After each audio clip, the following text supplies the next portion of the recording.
Épître de Paul aux Colossiens, chapitre 1er. Paul, apôtre de Jésus-Christ, par la volonté de Dieu et le frère Timothée, aux saints et fidèles frères en Christ qui sont à Colosse. Que la grâce et la paix vous soient données de la part de Dieu notre Père. Nous rendons grâce à Dieu, le Père de notre Seigneur Jésus-Christ, et nous ne cessons de prier pour vous.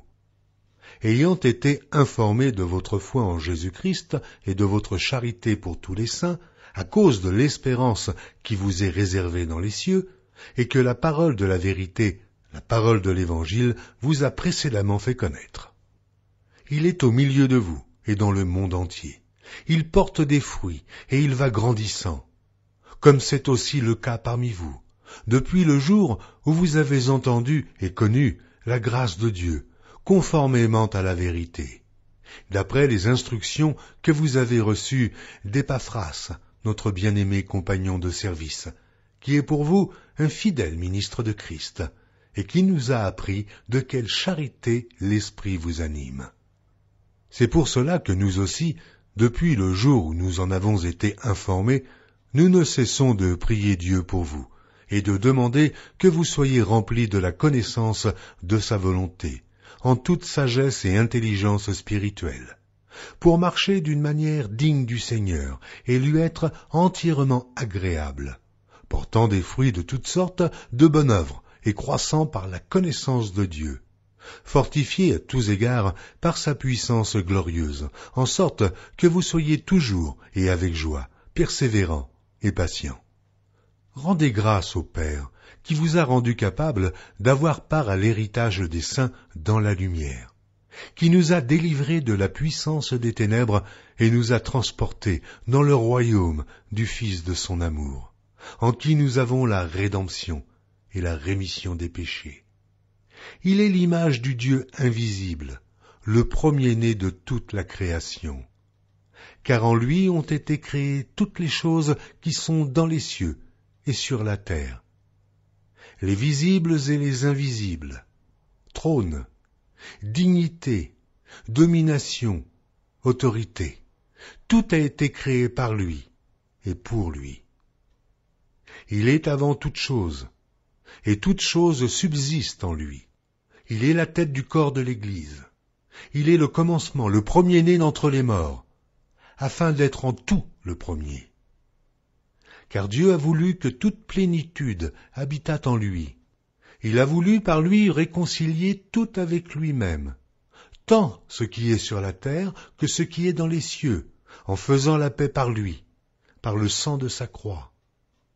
Et vous, qui étiez autrefois étrangers, et ennemis par vos pensées et par vos mauvaises œuvres, il vous a maintenant réconciliés par sa mort dans le corps de sa chair, pour vous faire paraître devant lui saint, irrépréhensible et sans reproche. Si du moins vous demeurez fondés et inébranlables dans la foi, sans vous détourner de l'espérance de l'Évangile que vous avez entendu et qui a été prêché à toute créature sous le ciel, et dont moi, Paul, j'ai été fait ministre. Je me réjouis maintenant dans mes souffrances pour vous. Et ce qui manque aux souffrances de Christ, je l'achève en ma chair, pour son corps, qui est l'Église.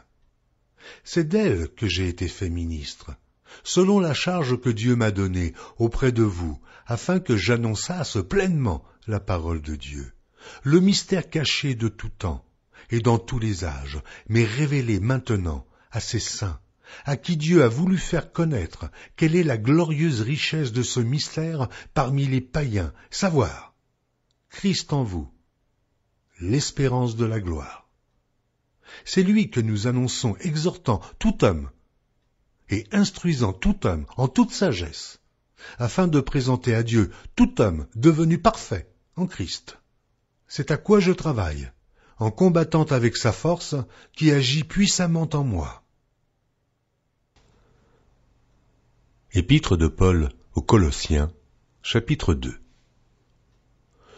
Je veux, en effet, que vous sachiez combien est grand le combat que je soutiens pour vous, et pour ceux qui sont à Laodicée, et pour tous ceux qui n'ont pas vu mon visage en la chair, afin qu'ils aient le cœur rempli de consolation, qu'ils soient unis dans la charité et enrichis d'une pleine intelligence, pour connaître le mystère de Dieu, savoir Christ.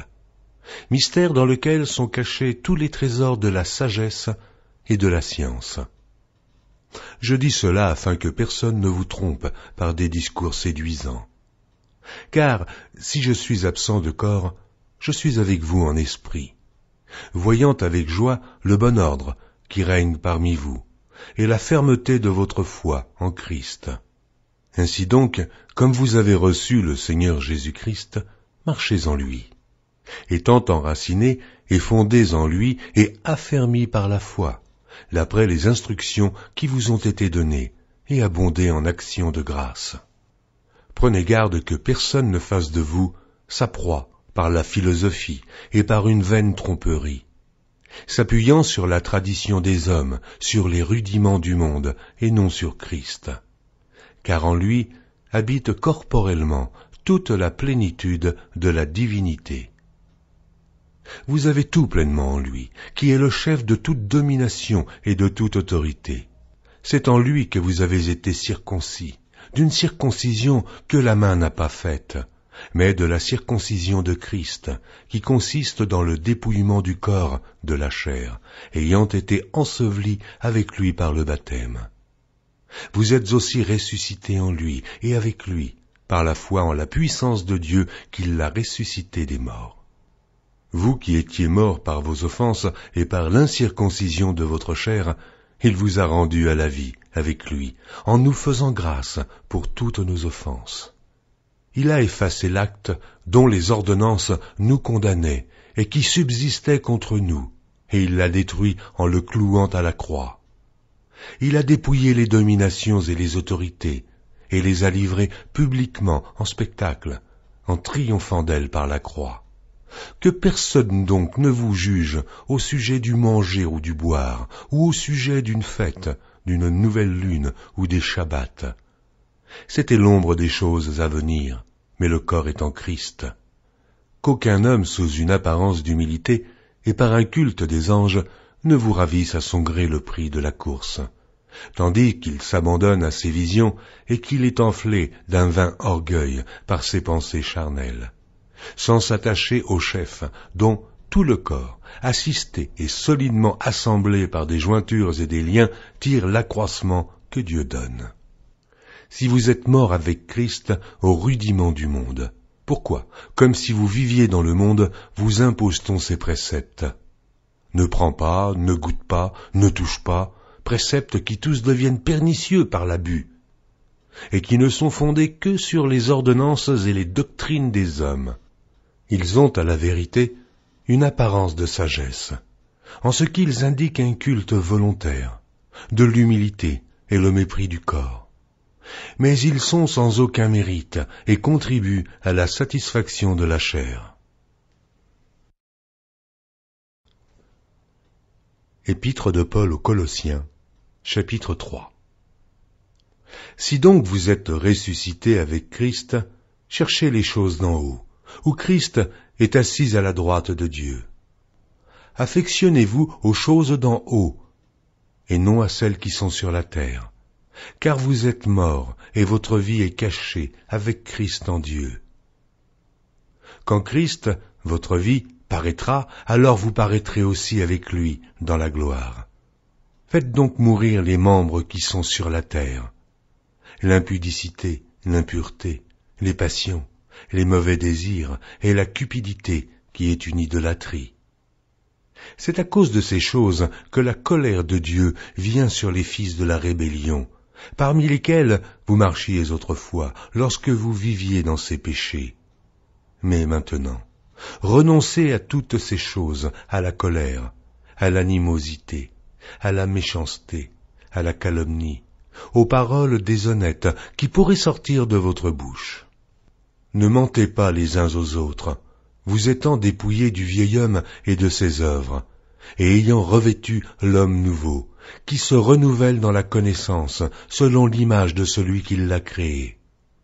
Il n'y a ici ni grec, ni juif, ni circoncis, ni incirconcis, ni barbare, ni chite, ni esclave, ni libre, mais Christ est tout et en tous. Ainsi donc, comme des élus de Dieu saints et bien-aimés, revêtez-vous d'entrailles de miséricorde, de bonté, d'humilité, de douceur et de patience. Supportez-vous les uns les autres, et si l'un a sujet de se plaindre de l'autre, pardonnez-vous réciproquement. De même que Christ vous a pardonné, pardonnez-vous aussi. Mais par-dessus toutes ces choses, revêtez-vous de la charité, qui est le lien de la perfection. Et que la paix de Christ, à laquelle vous avez été appelés pour former un seul corps, règne dans vos cœurs, et soyez reconnaissants. Que la parole de Christ habite parmi vous abondamment. Instruisez-vous et exhortez-vous les uns les autres en toute sagesse, par des psaumes, par des hymnes, par des cantiques spirituels, chantant à Dieu dans vos cœurs sous l'inspiration de la grâce. Et quoi que vous fassiez en parole ou en œuvre, faites tout au nom du Seigneur Jésus, en rendant par lui des actions de grâce à Dieu le Père. Femmes, soyez soumises à vos maris comme il convient dans le Seigneur. Maris, aimez vos femmes, et ne vous aigrissez pas contre elles. Enfants, obéissez en toutes choses à vos parents, car cela est agréable dans le Seigneur.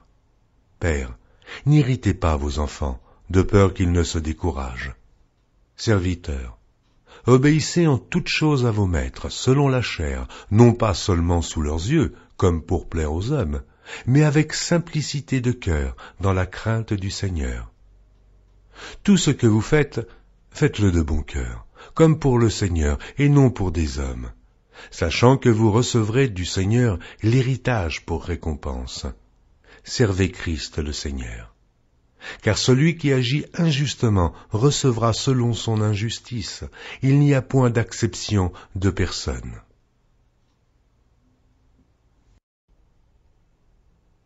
Épître de Paul aux Colossiens, chapitre 4. Maîtres, accordez à vos serviteurs ce qui est juste et équitable, sachant que vous aussi, vous avez un maître dans le ciel. Persévérez dans la prière, veillez-y avec action de grâce. Priez en même temps pour nous, afin que Dieu nous ouvre une porte pour la parole, en sorte que je puisse annoncer le mystère de Christ pour lequel je suis dans les chaînes, et le faire connaître comme je dois en parler. Conduisez-vous avec sagesse envers ceux du dehors, et rachetez le temps. Que votre parole soit toujours accompagnée de grâce, assaisonnée de sel, afin que vous sachiez comment il faut répondre à chacun.